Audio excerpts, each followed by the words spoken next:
So welcome everybody to the World Health Organization Global Health History Seminar 144, which has been organized at very short notice and deals with something extremely topical at the moment, that's COVID-19. And what we are presenting to all of you are a set of interdisciplinary approaches that include history, politics, and anthropology by three leading experts from around the world who are going to share with us their detailed fieldwork, their findings, and perhaps some suggestions about how we might consider responding to this crisis, which, to me at least, is clearly creating panic in certain contexts, maybe unnecessary panic even. So I'm delighted today. My name is Sanjoy Bhattacharya. I am co-director of the WHO Collaborating Center for Global Health Histories at the University of York.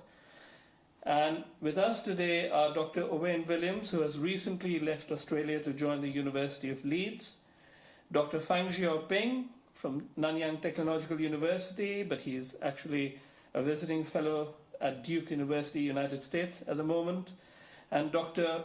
Kate Mason, who is based in Brown University, United States.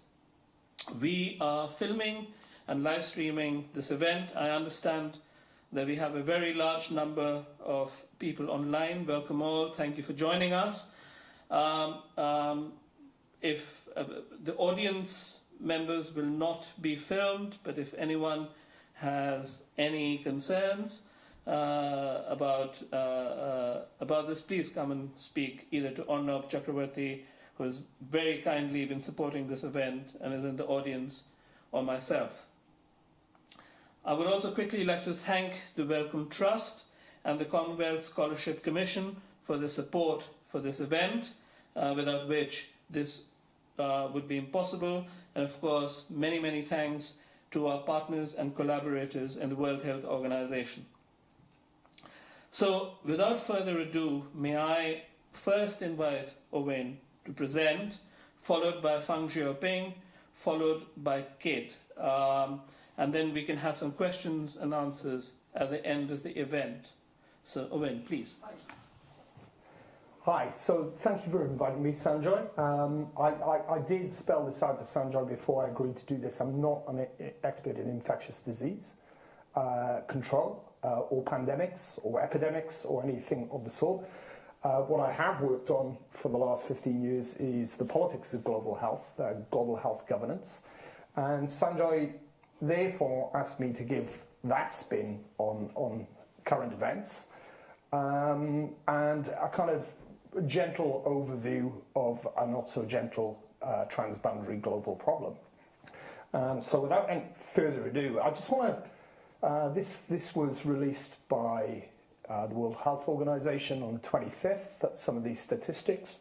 I mean, clearly we're, the scale of the current epidemic in China and potential pandemic worldwide is on a scale unlike any other event since the Spanish flu outbreak of 1919. It's a colossal scale, and it's a field that even in the brief 2.5 months that this event has been unfolding over has exponentially grown in terms of threat it poses to humanity and global health. Even as we speak, and since writing the slides for this event, yet more countries have joined the list with confirmed cases of coronavirus, and it seems as if South Korea, especially, potentially Iran, we don't know, the scale of the localized epidemics there is set to increase and increase. We are also in a slightly talking of health histories. We have quarantined cruise ships sitting in Southeast Asia and off the coast of Japan. It's a return to the yellow flag days of previous plague events. We've had, as well, a series of events defined by crises, by high-level politics, which cannot be ignored in this context. Mass evacuations of individuals, and mainly Western citizens, I hasten to add. And we've had an increase in the use of travel bans, both at the local level, but also country-to-country travel bans, even in the European mainland, with Austria recently prohibiting trains arriving from northern Italy into the Austrian mainland. And Austria isn't exceptional there. There are a long list. Now, does it matter whether this is a pandemic or not? It's clearly currently classified as a public health emergency of international concern by the World Health Organization. There has been a reluctance to label this a pandemic. Does that matter? Well, potentially not really. It's always been a contentious term, but clearly we're in the midst of a clear-cut global spread of coronavirus, and attempts to contain it in mainland China have been unsuccessful, rather unsurprisingly. China, for the bulk of the last 2.5 months, has preoccupied the focus of international commentators, the Twitter reports and news and press, and the efforts of the international community and the Chinese state to contain the crisis. This is at an unprecedented scale. You are talking presently nearly half the Chinese population have restrictions on travel or are in isolation or are prohibited from travel within China or outside of their proximate locations, or indeed their accommodation. Hubei province, the center of the epidemic, has a population just shy of the population of the United Kingdom, and it is effectively closed off. Now, there's one debate that has emerged about whether the nature of the Chinese state, it being a centralized, I'm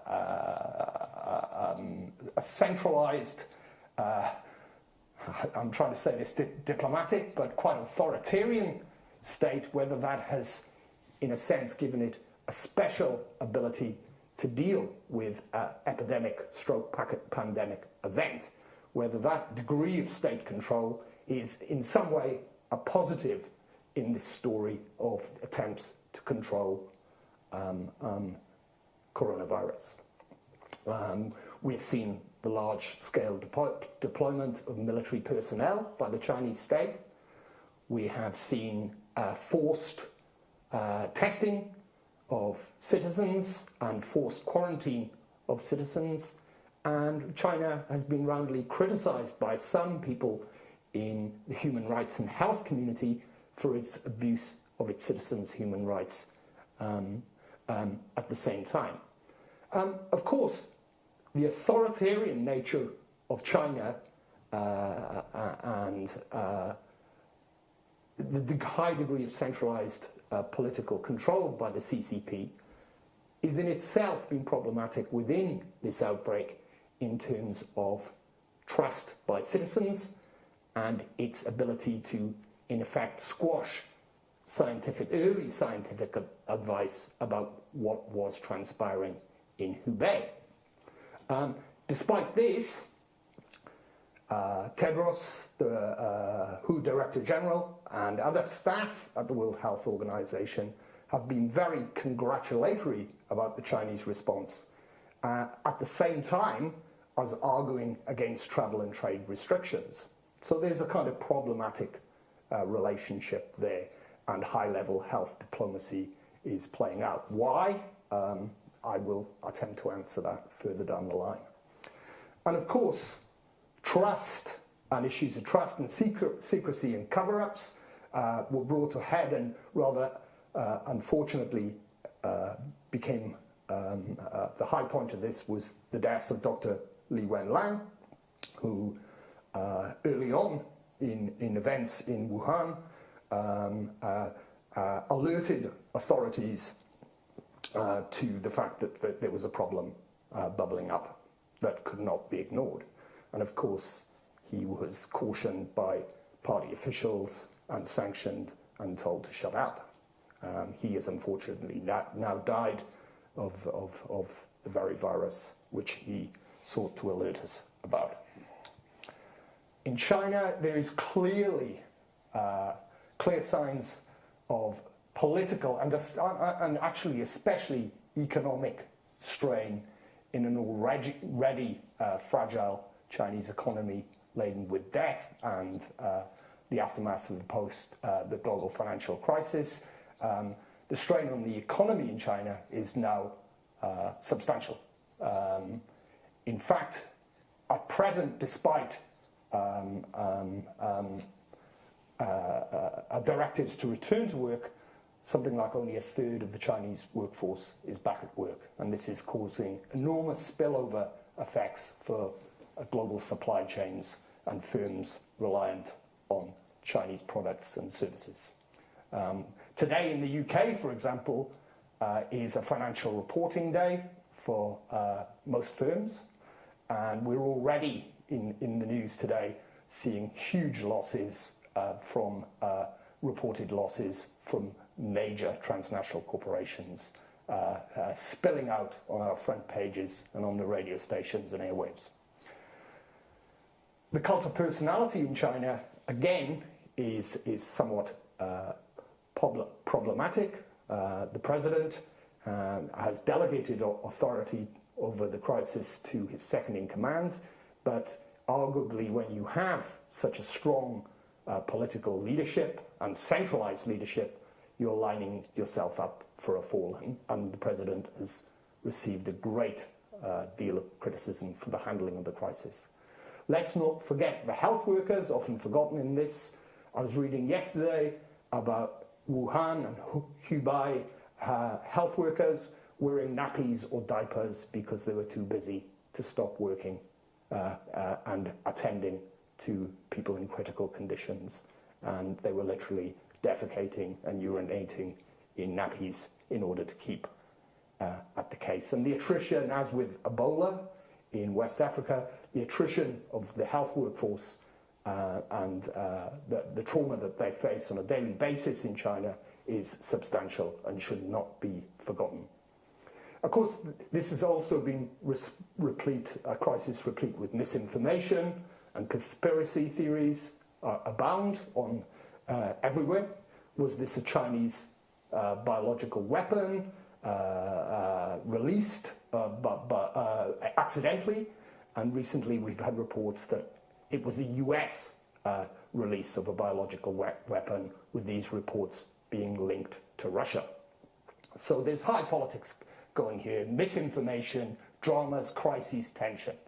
And of course, in a disciplinary sense, there's real tensions emerging between the different approaches to epidemics and pandemics here.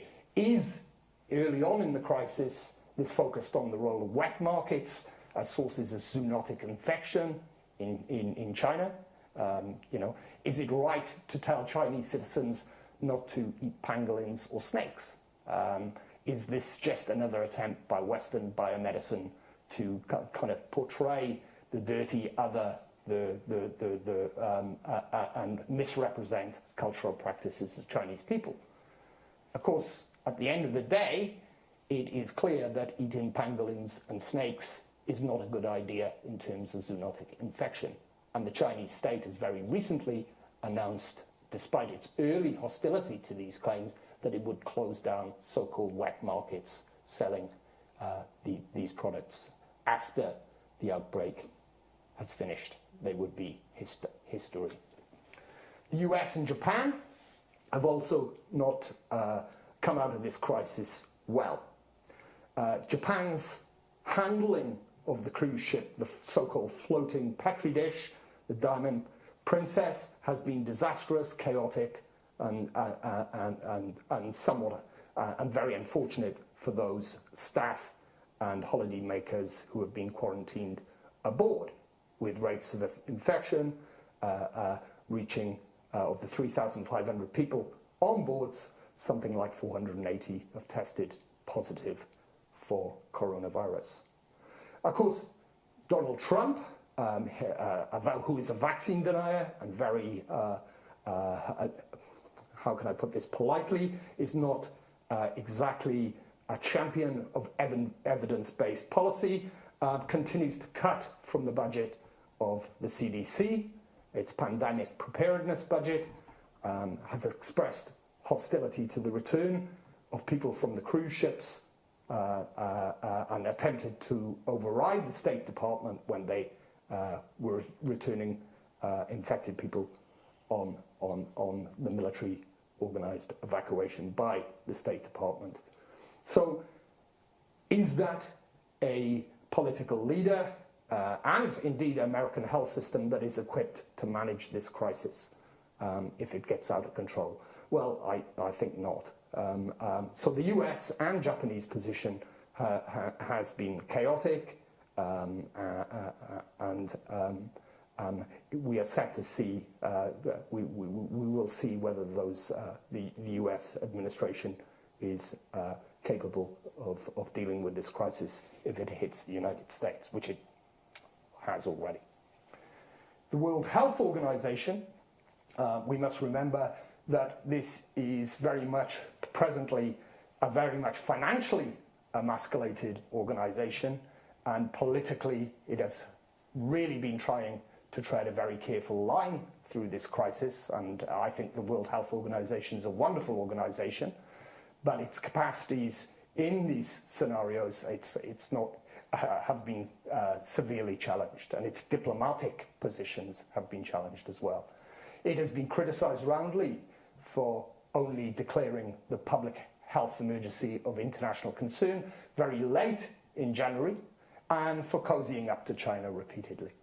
I think there's an explanation for that, and it's not a pretty one, but it boils down to the power of China within the World Health Organization and its regional offices, but also to its financial commitments. It is clear that the World Health Organization has not been capable of stopping, preventing mass breaches of the international health regulations, despite its position on travel bans and trade restrictions.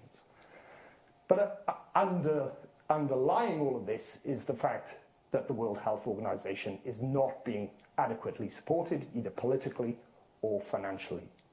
It's requested, as you can see on the slide, $675 million for the COVID response, receiving only a paltry $1.2 million to date. It's absolutely pathetic display on the COVID crisis by the international community. And in the midst of this, yet again, we see alternative multilateral institutions being proposed to play a role in this. A week and a half ago, there was a series of attempts to raise the flag for an alternate, newly created pandemic preparedness multilateral organization. And despite the hoo-ha about World Bank pandemic bonds as a means of countries leveraging money to respond to pandemic events, these bonds are still unavailable.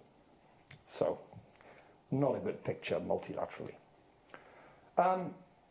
And we're still in a state with regards to medicines and prophylaxis via vaccines. The two big global R&D companies, the transnational pharmaceutical companies that make vaccines, there's only two of them, make and develop vaccines, have stated very publicly that they will not enter into the vaccine race for the COVID vaccine. We see continued mass market failures in the political economy of drugs and vaccines. Market failure in the sense that companies with a market-driven logic are very, very reluctant, well, they won't enter into vaccine development markets at all. And we see alternatives, public-private partnerships such as CEPI out of Norway, a coalition for epidemic preparedness, investing substantial state and philanthropic resources into developing a rapid response for COVID. But we also see very basic failures in hospital supplies in China and indeed across the world now. Failures in supply chains for masks, basic equipment, ventilators, sterilization equipment, and so on and so on. We have not sorted out our medical countermeasures in any shape or form for pandemics.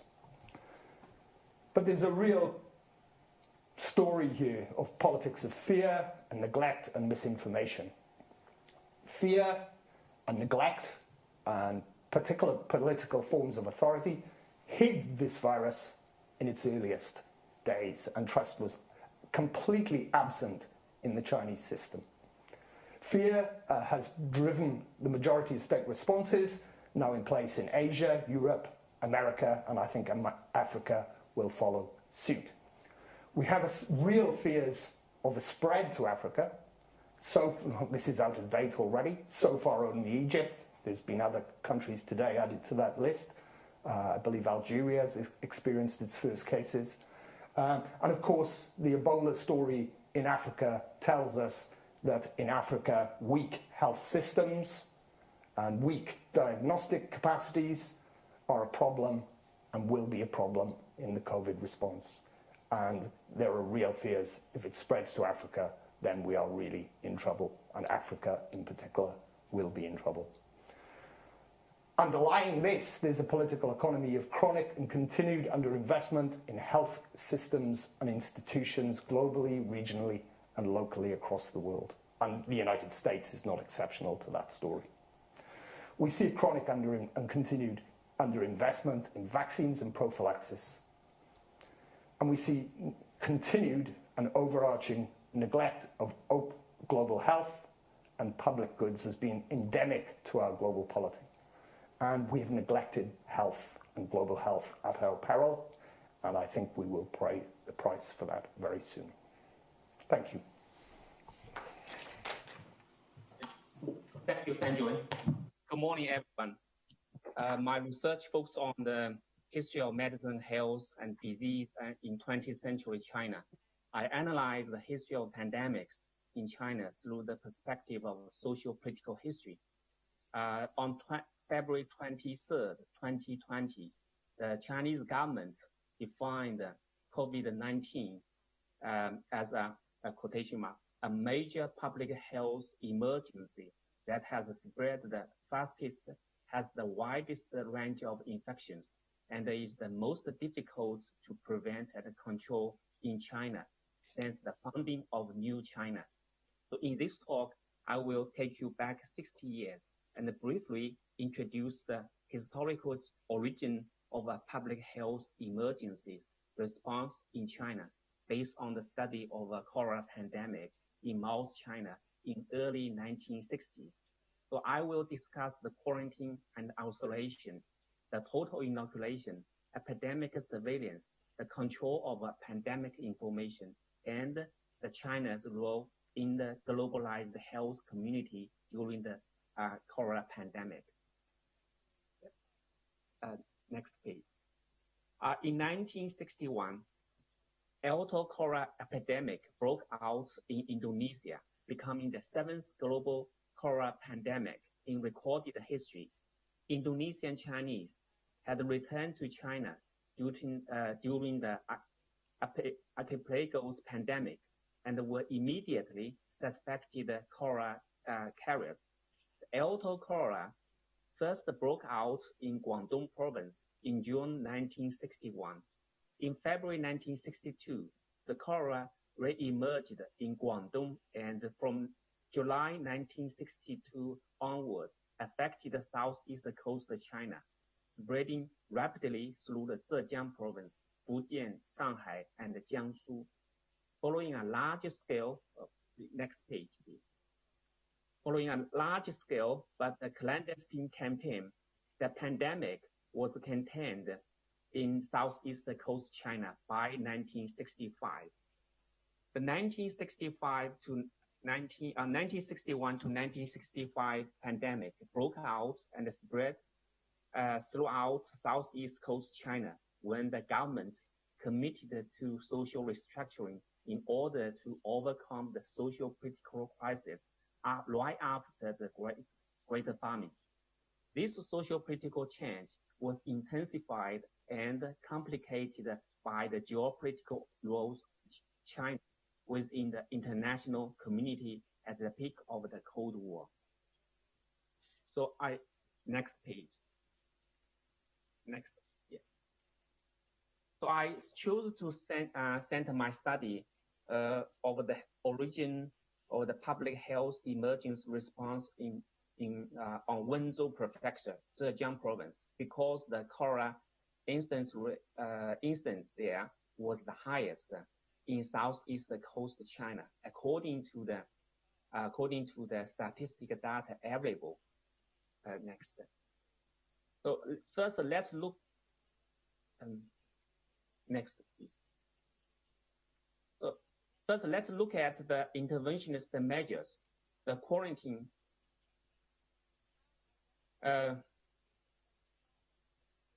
quarantine and isolation. When the cholera pandemic first broke out in Yangjiang County, Guangdong Province in June 1961, the central government mobilized medical resources and personnel across the country to impose a cordon sanitaire around the affected areas in order to prevent the further spread. This interventionist response scheme in Guangdong Province established a general framework for the control of the cholera pandemic in 1962 to 1965. A week after the first cholera case was confirmed in Rui'an County in July 1961, the Zhejiang provincial government divided the Zhejiang province into 3 zones and assigned different control and prevention duties. The provincial government partitioned the whole province into a series of concentric circles that centered on the cholera-affected Wenzhou areas.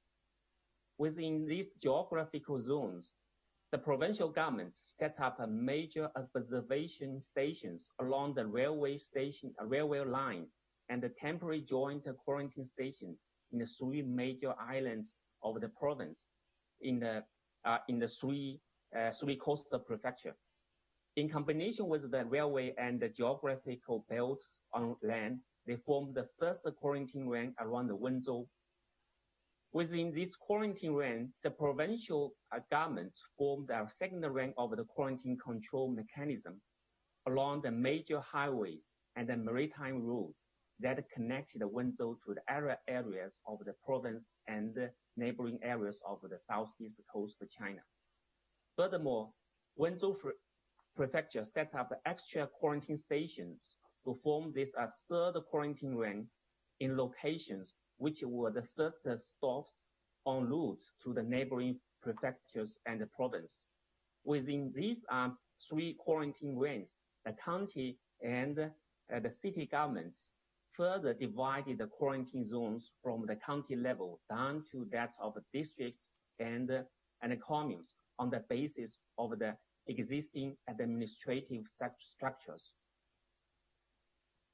The inoculation was another interventionist measure adopted during the pandemic. On the August 3rd, please, next one.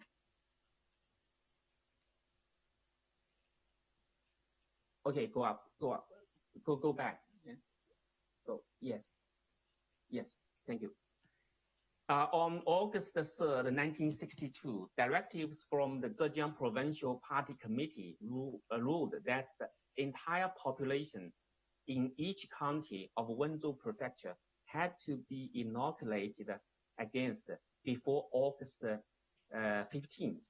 So in Wenzhou Prefecture, the emergency inoculation initiative meant a total inoculation campaign in which local governments had to inoculate a total of 2.94 million people within only 12 days. So this emergency posed serious challenges for local governments in view of the very limited time frame, the extent of the duties, and a serious shortage of the medical personnel. The emergency inoculation schemes in the summer of 1962 suffered due to the poor coordination of the local officials and the chaotic information on inoculation subjects. The strengthening role of the former and the creation of reliable inoculation registers based on brigade household registers and team accounting books facilitated a concerted total inoculation campaign efforts in 1963 and afterwards. So these improvements greatly increased the speed of the inoculation campaign in 1963 and beyond. So in 1963 and beyond, it usually took around 4 to 12 days to complete the total inoculations in each county within the Wenzhou Prefecture of Zhejiang Province. Next, please. Next slide. Epidemic surveillance is another important content. So in China, the medical system, which included epidemic prevention scheme, did not emerge until the mid-1950s, just 6 to 7 years before the outbreak of the global cholera pandemic in 1961. This not only posed great challenges to the emergent response to the pandemic, but also provide an opportunity for improving the epidemic prevention schemes through the restructuring and integration of the medical and administrative systems. So in order to obtain the information about the progress of the cholera epidemic that was both reliable and timely, the provincial health departments instructed that Wenzhou City, Rui'an County, and Pingyang counties should report to the provincial health department by according to a very detailed timetable. However, that was a daunting task. The nascent reporting scheme faced serious challenges due to the poor staffing and the lack of properly equipped medical units by the early 1960s. So for example, symptoms of the cholera and intestinal disease in summer were hard to differentiate quickly and easily because of the medical proficiency of some staff. So next page, please. Given these circumstances, starting from 1963, the Zhejiang Provincial Health Department instructed hospital and clinics at the county level and above to establish an outpatient department for intestinal disease, which were expected to identify suspected cholera cases quickly and undertake the further epidemiological examination using the stool sample. Next, please. So meanwhile, the government also committed to establishing a complete set of the statistical data of the cholera patients and potential patients.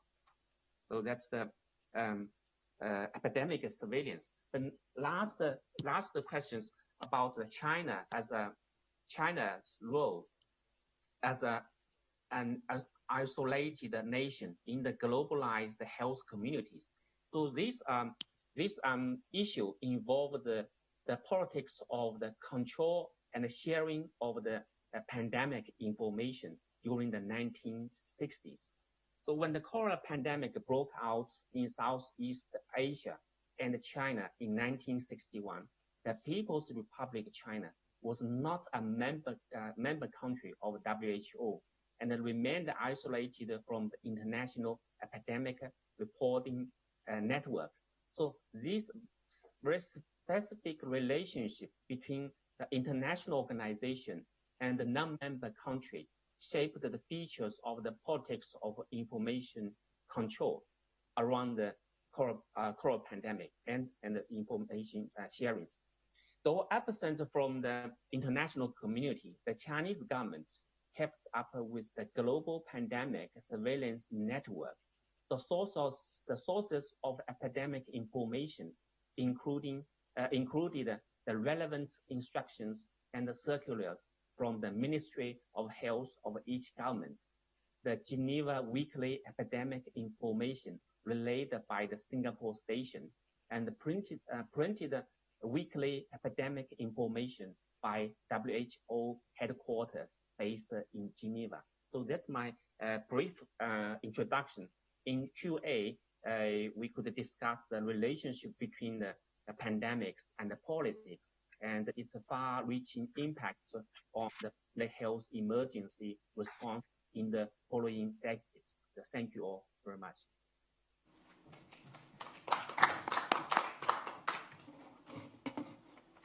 And now, could I welcome Dr. Kate Mason to present? You don't have PowerPoint, so we just look forward to listening to you. Yeah, thank you so much for having me. I'm going to give a little bit of a different view. I'm a medical anthropologist, and so we study sort of the sociocultural, political context of these things. And I wrote a book that came out several years ago about the long aftermath of the Sars epidemic in China.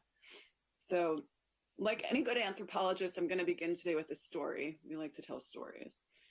So just over 17 years ago, on April 12th, 2003, I was evacuated from my post teaching English at Zhongshan University in Guangzhou, China. I packed my belongings into 2 suitcases and a duffel bag, got on a bus, crossed the border into Hong Kong, and flew with my N95 mask on back to the United States. It was the height of China's outbreak of Sars. At the time of my evacuation, I was perplexed by how a virus that up until that point had seemed so thoroughly unimpressive to my friends and colleagues in Guangzhou, which competed with scores of other microbes to cause disease in a tiny minority of Guangzhou's millions of citizens, and had inspired my neighbors to take little more drastic action than to open the windows and repeatedly wash the floors with vinegar. I was perplexed that this disease had nevertheless spurred enough panic back home for my sponsoring American program to demand my evacuation back to the United States, and that it also spurred enough panic among my own family members that, convinced I was going to be patient zero for an American outbreak of SARS, they attempted upon my return to quarantine me in my sister's apartment in Philadelphia for 10 days. Now, something to keep in mind here is that unlike during the current outbreak, even at the height of SARS, there were no blanket travel bans or quarantines being instituted for travelers returning to the US from China. And the US CDC at that time was recommending against quarantine for those who had no risk factors other than travel. I had no symptoms of SARS, no fever or cough, and had no contact with any SARS patients. And in 2003, that was enough to put me in the clear. And so I decided at the time that my parents were overreacting, and I went to one of the worst possible places you could travel when you might have a contagious disease, Manhattan, New York City. Perhaps this was irresponsible, but at the time I was only 23 and I was following scientific guidance. As it turned out, I indeed did not have SARS and did not seed a new plague in New York. But the message that SARS was a cause for panic was received, not just by my parents, but eventually by the Chinese people and the Chinese government as well. So I'm going to back up a bit now and review what actually happened with SARS in China, the current outbreaks compared to SARS a lot. In Guangzhou, we started hearing about a strange new virus around the end of 2002, but no one paid much attention until February 2003, when a physician crossed into Hong Kong and spread the SARS virus to over a dozen hotel guests, who then carried it around the world. In an unprecedented move at that time, the WHO then issued a global health alert and urged the cessation of all non-urgent travel to mainland China and Hong Kong, and later to other cities. After initially denying the scope of SARS within China, China's central government finally admitted error following a whistleblower's report. Chinese leaders purged the Minister of Health and the Mayor of Beijing, promised to cooperate with all international disease control efforts, and began aggressively instituting control measures, including ones we would recognize now, quarantining entire hospitals, city blocks, universities, and villages, setting up neighborhood watch systems to root out potential carriers of disease, and building new hospitals in a matter of days. The WHO praised China's control efforts and credited them in part with the success of the global containment effort. Some scholars have since argued that China's political system has the rare powers necessary to control a novel epidemic, as Owain alluded to. For example, political scientist Joan Kaufman wrote in 2006, quote, "In China, where individual civil liberties are rarely prioritized over issues of public safety or order, the government apparatus was able to detain and isolate citizens even when they had no direct exposure to a confirmed SARS patient." She goes on to argue that this ability to mobilize quickly and aggressively was, quote, "precisely what was required to put in place the series of measures that broke the chain of transmission." Reactions like this left me feeling uneasy. What did it mean exactly for American scholars to be pointing to the lack of civil liberties in China as a useful tool for controlling a global epidemic? And what lessons had really been learned in 2003? These questions led me back to China in 2008 to conduct an ethnographic field project on the development of public health after SARS in China. And this eventually resulted in the publication of my book, Infectious Change, which examines the long aftermath of SARS in China and the lasting impact on the public health system there. And SARS did have an enormous impact on China's public health system. This was in part because of serendipitous timing. After Chairman Mao's death in 1976, China's public health infrastructure slowly deteriorated over a period of 25 years until the government finally began rebuilding the system in the early 2000s, just prior to the arrival of SARS. Beginning in the couple of years leading up to SARS, the central government began replacing the thousands of crumbling local anti-epidemic stations that formed the backbone of Mao's grassroots public health infrastructure with thousands of Centers for Disease Control and Prevention, or CDCs. The name CDC was an explicit reference to the US CDC in Atlanta, Georgia, and was intended to evoke a highly modern scientific ethos. But until SARS hit, the call to build a CDC system was an unfunded and unclear mandate. The arrival of SARS made this mandate much clearer. Preventing another SARS became the #1 priority of the Chinese CDC system, over and above any more mundane domestic public health priorities. A huge amount of money and resources poured in to help. Over the next several years, thousands of young scientists with master's degrees and PhDs were hired at local, provincial, and central government levels to carry out the new CDC mission. The CDCs purchased high-tech equipment to detect, test for, and analyze new viruses, and developed a surveillance and reporting system that all local health officials were supposed to utilize to report cases of new diseases in a timely fashion upwards to higher level officials. And so when I tell this story, people then often ask, well, then how did this happen if they're so well prepared? So to begin to answer that question, I want to note that the image a lot of people have of the central Chinese government's power to obtain or disseminate health information is highly overblown. The central government relies heavily on local systems to collect and pass on disease surveillance information, and actually in practice has very little power to enforce the surveillance system that was put in place after SARS. China's system can best be described as what political scientist Kenneth Lieberthal has referred to as fragmented authoritarianism. It operates as a collection of thousands of little fiefdoms at the local level, with very little ability on the part of the central government to compel ongoing action in any one of these fiefdoms. What this means in practice is that the central government does not have a lot of power to make local officials report what they are seeing when they don't want to or feel unable to do so. And there's so many reasons not to report. Proper reporting requires that an individual low-level doctor or public health worker report to their immediate boss that they're seeing something new and alarming, and then that those bosses report upwards to their bosses. And frankly, nobody wants to do this. Doing so has very little benefit to the person at the local level and may have repercussions for them personally and professionally, because no low-level official wants their institution or city to be the source of a major outbreak, which may embarrass them and cause economic and political repercussions for their local area, which of course is exactly what's happening in Wuhan. Also, many of the people who are on the immediate front lines of this see upwards of 100 patients a day, even when there isn't an epidemic. In this kind of environment in the middle of winter, it is very hard to distinguish a new virus from the many other respiratory viruses that may be circulating. And finally, as we saw with the physician whistleblower Li Wenliang, who Owain mentioned, who eventually died of COVID-19, and has now become something of a martyr in China, individual doctors do not have the right in China to report cases of novel diseases directly to outside sources. New viruses are still officially state secrets, and only provincial or central governments have the power to report on them to the outside world. The other important lesson learned from SARS pertains to the containment response, both domestically in China and globally.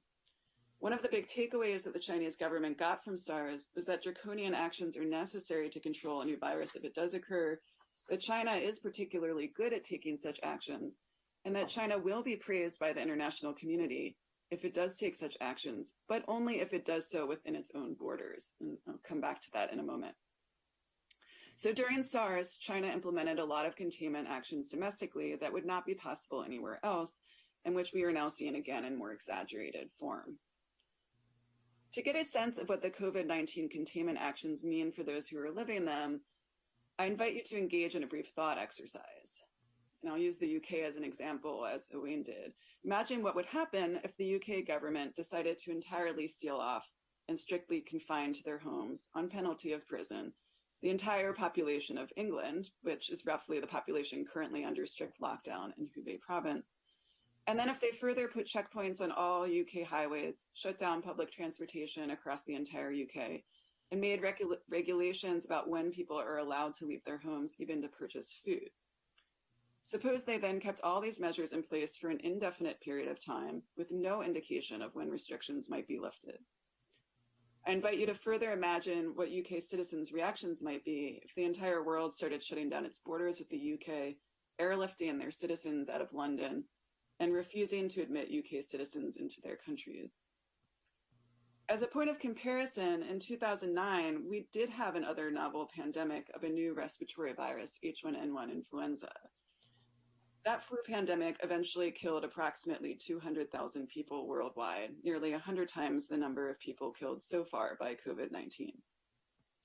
But the outbreak began in North America instead of China, and this was really significant in my view. In 2009, I was conducting research for my book in southeastern China. And at the time, my colleagues there were expecting the US to lock down its borders in a similar manner to what China is doing now, to prevent American citizens from carrying a new virus around the world and infecting others. The US CDC at the time, however, dismissed such a suggestion as a massive overreaction. And when Chinese authorities attempted to quarantine some foreign citizens and prevent others from entering their country, there was an indignant outcry from the international community that they were overreacting and being xenophobic and making futile attempts to contain the inevitable. This response was very demoralizing to the public health professionals I knew in China. An entire new bureaucracy had been built for this purpose. Thousands of people had been trained, money had been invested, infrastructure had been built. And over again, they had been told that they were responsible for taming the next pandemic. But now that they were doing exactly what they thought they were supposed to be doing, they were being criticized rather than praised. Meanwhile, their American colleagues seemed to them to be standing by and doing nothing, allowing their disease to invade China. To many of the Chinese public health professionals I knew, this felt like a betrayal.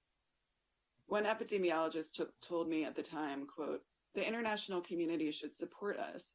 It's the US they should criticize. They're the ones who did not do anything to stop this." Public health ethics scholar Lawrence Gostin and colleagues have argued that China's successful SARS containment effort reflected the fact that, quote, "coercive strategies reflect conceptions of individual rights, the legitimacy of state intrusions, and the appropriate balance between security and liberty.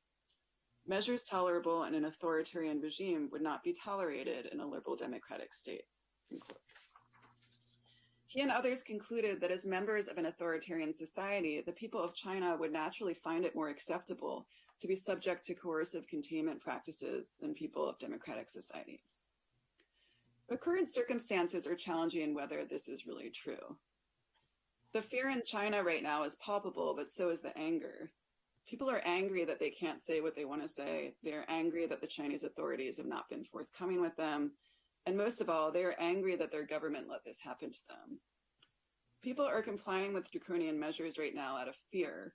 The message that has been relayed to the Chinese public is that leaving their apartments means certain death.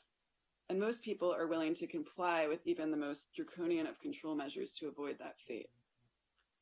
But one thing that might change this calculus is social media. In 2003, people whispered of a strange new virus before the news of Sars was officially released, and they complained under their breaths about local government responses. But this happened at a relatively slow pace through word of mouth. Now in 2020, with hundreds of millions of Chinese citizens cooped up at home with nothing better to do than to look at their social media accounts, there's been an explosion of online information, disinformation, and serious discontent, the likes of which those in the Chinese government, whose job it is to control information, have not really ever had to deal with before. Suddenly, online censorship and government failures to share information, things that ordinary citizens had long accepted as undesirable but unavoidable parts of life, are dominating public conversations in ways they rarely have before. One of the things really angry in the Chinese public right now is not so much the containment response, but the bungled response to the demands of clinical treatment. Hospitals are overwhelmed with thousands of very nervous people with a variety of respiratory symptoms who probably do not have the virus, but are far more likely to contract it after waiting for hours in crowded hospitals with people who do. At the same time, hospitals are turning away many who may well be infected, and those with other diseases and urgent health needs are not able to get care at all. We really have no idea how many people have died from other causes made worse by the lockdown itself, including ordinary influenza, but also diabetes, heart disease, strokes, and cancer. Just because a new virus is here does not mean that people have stopped getting sick with other things. In fact, there are now reports of hospitals in Hubei putting out on the streets people with kidney disease, heart disease, and other ailments to make room for those with the coronavirus. So simply counting the sick and the dead who are infected with COVID-19 itself is not going to tell us the true costs of this epidemic or the short-term and long-term costs of its response. Thanks. So I have a question, Kate. I mean, the social media issue is extremely important. The explosion of information of the likes we haven't seen before. But I have been wondering, I mean, what about language? Because some of this explosion is in Chinese, right? Do social media outlets outside China then pick this up and change meaning in translation? That's a great question. There are a number of services, some of which I subscribe to actually, that will scour Chinese social media and sort of summarize it for English-speaking people. That said, so there is some sort of dissemination of this. That said, you know, social media in China is relatively insular, and most people obviously are writing in Chinese, which I don't really see as that significant, given that there are a lot of people in China who all speak Chinese. But yeah, just as with anything else, the information circulating in China does tend to be somewhat separate from the information circulating outside of China. And I have seen more interest than there previously has been before among folks that I know in getting information from outside of China, because people are feeling very worried and feel very strongly that they are not getting the full picture from their government. Okay, thank you. No, because I am aware that in countries like Nepal, Bhutan, Weibo, which is the Chinese social media network, is actually quite popular. But I've also been wondering if there's a translation tool in the system so that people, when they come across a message about COVID in Chinese, can they then, at the press of a button, then get a translation into Nepalese or Bhutanese or English? I just don't know. It's my ignorance. Yeah, that I'm not sure. We might ask Xiaoping. I don't know if maybe he knows the answer to that question. Okay, thank you very much. Yes, I don't know much about the translation of the Chinese information on the social media outside of China. So I usually pay attention to the progress of the control in China now. Right. Would you like to make a comment? I have no idea. I have no idea if... but about social media in the UK and in the international sphere? Well, I mean, Twitter is alight with COVID-19, and so is most social media in platforms in the UK and elsewhere. Well, it's internationalized in the Anglosphere. One of the things that's been striking in China is the rise, around this outbreak, is the rise of citizen journalists that are taking enormous risks in defying local authorities in Hubei, for example, at their risk to their own health, and reporting from hospitals and overcrowded hospitals, interviewing staff, interviewing people in waiting rooms, going to checkpoints, getting through them by circuitous means, just to report on the crisis and the kind of real immediate, as was just mentioned, the collapse of the Chinese health system and its ability to respond not only to the outbreak, but patient needs. It's really quite dramatic. Thank you. Leo?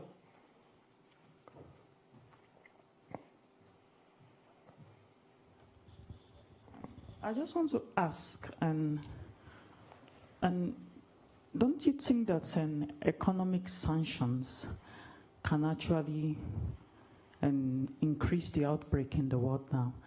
Take, for example, in the Middle East, Iran, and because of the economic sanction that Trump has actually imposed on Iran's economy, the health system is weak, and that has made the virus to spread beyond Iran in the Middle East. And there is this fear now that once it spreads to the Middle East, it will definitely get to the United States, who imposed the sanction. So I just want you to comment on economic sanction and the impact on epidemics. Me? Yeah, we call international politics. Okay, well, anyone. I mean, there have been reports that there's an inverse to that question. There have actually been reports that the source of the localized epidemic in Iran is precisely because of Iranians illegally exporting oil to China, and that's where it originated from. Of course, trade in itself is long standing established as a major source of epidemics and pandemics. I mean, trade routes traditionally and historically. So you could argue that actually sanctions would also stop what is now a globalized trade system, very intensive trade system, from it would act as a brake on the spread of disease. But yes, I mean, clearly, I'm not. I think the Iranian health system is actually quite a robust health system in Middle Eastern terms. I'm sure that sanctions have had a large impact on Iranian society, but I know it's a relatively strong health system, and one which I would imagine is more equipped for dealing with COVID-19 than a lot of other health systems in low to middle income countries. So I don't think in this case economic sanctions are a major driver of countries' ability to respond to this. Thank you. Kate, Xiaoping, any comments about sanctions, weakening of health systems? I can't speak to sanctions, but I will say that the trade war going on between China and the U.S., I think, has affected the response, especially some of the xenophobia going on in the U.S. and elsewhere. Yeah. People were already primed to be angry and afraid of Chinese people, and so I think that some of that geopolitical tension has kind of mixed together with legitimate fear to create some of the really unfortunate xenophobic situations that we have going on now. Yes, I mean, we've had similar problems in Yorkshire as well, and I'm very proud of our current university management for slamming down. It was immediately announced that any xenophobia was going to be considered a disciplinary offence and be taken very seriously, both among staff and students. And I think, at least on campus, that seems to have driven the problem underground. I don't think it's disappeared, but the problem has been driven underground, but it's a big cause for worry. Xiaoping, any comments? Okay, so far I think we have not seen the trade war between the US and China has a huge impact on the prevention and control of the COVID-19 in China, and I mean in terms of the medical resources and the health systems. Yeah, I think the problem is going to be the other way. I'm reading a lot of stuff in the Indian press about the worry that the Indian generics drug industry might get affected because so much of the raw material or the mid-range raw material comes from China. So there's now actually big fear about India's generic medical industry being able to provide to global markets products that we take for granted. So there's another problem in the horizon. Now, I know this room is booked, so I think we have to end by thanking all three speakers. Kate, I know it's very early in the morning for you, and Xiaoping, you've been in America long enough to be used to that time zone, so thank you both for waking up so early to join us. Owain, thank you so much. I mean, you've just moved to Leeds, 6 weeks ago, and here you are, slaving away for us.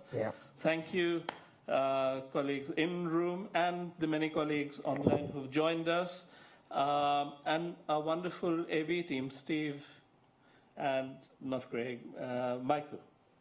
Thank you very much. Your support means a lot, and not least, Arnab, thank you for all your help. Thank you very much. Yeah, thank you, and see you again. The next two events are in Sri Lanka, in Colombo. I'm not sure they're going to be live streamed, but please look out for the recordings. We'll be announcing the recordings on social media and on our website. We're going to deal with the themes of health diplomacy, not unconnected to something we've discussed today, and antimicrobial resistance, especially in relation to technological responses. So thank you very much. See you again. Bye-bye.